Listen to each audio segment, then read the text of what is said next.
Hello there, dear friends, and welcome once again to the Relaxed Fantasy Review. On this channel, we spend our time looking at fantasy of all sorts, from books to movies to video games, and applying the characters within into the tabletop game Dungeons & Dragons 5th edition. Today, though, we're going to be looking at a core mechanic of D&D itself. Specifically, we're going to be looking at the race known as the Tieflings. Tieflings are an interesting one. They are technically normal people, but in their legacy, basically in their bloodline, there is devil blood. And this devil blood is something that gives them a different form and a myriad of different powers.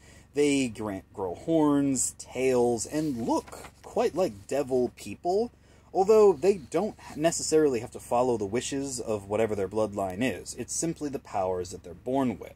So let's have a look-see at what those powers are. As with every other race, they get ability score increases naturally. They get a +2 to their charisma, and a +1 to their intelligence. Charisma is one of the most useful skills in the game, both for spellcasters that lean into it, as well as for social situations. I give that a 10 out of 10. The +1 to intelligence, though, intelligence is the most specific skill in the game, only for knowledge and wizards and artificers. I give that a 5 out of 10. Their size is medium, nothing to complain about there, 10 out of 10. Their speed is 30 feet, very standard, so 9 out of 10. And they have dark vision. Dark vision is the most coveted skill of the races that don't have it, and being able to see in the dark is fantastic. I give this a 10 out of 10. Then they have hellish resistance. Their natural resistance to fire damage. Resistance to damage, in general, in the game is great, and fire damage is a very common damage type. At least when you're going up against spellcasters or creatures that breathe fire. I give this a 9 out of 10. Resistance is just great. Then there's the Infernal Legacy power. The Infernal Legacy power actually gives them a little bit of innate spellcasting. They gain the Thaumaturgy cantrip, which is a really handy little utility cantrip you can use. And they can use it at will, obviously. Then, once per rest, they get to cast Hellish Rebuke, and then Darkness, when they reach an appropriate level. 3rd level for Hellish Rebuke, and 5th level for Darkness. But these are both good spells. One is a phenomenal rebuttal spell, and another one is a great utility and combat prowess spell, especially if you can lean into it with the Warlock Invocation, Devil's Sight, or other situations where darkness can really help you out.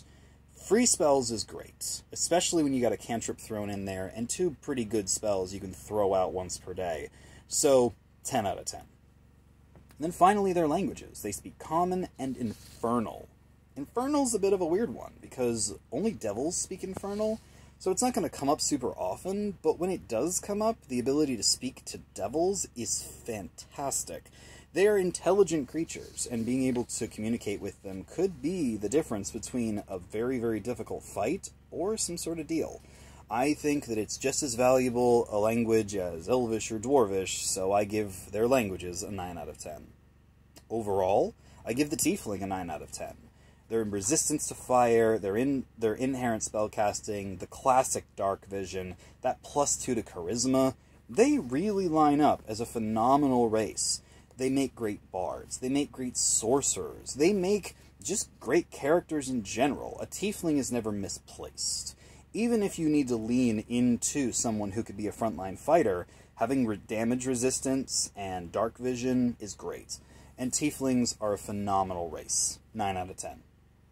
This has been the Relaxed Fantasy Review. If you enjoyed the video, please like and subscribe down below, and keep your eyes peeled for more race reviews coming down the line soon.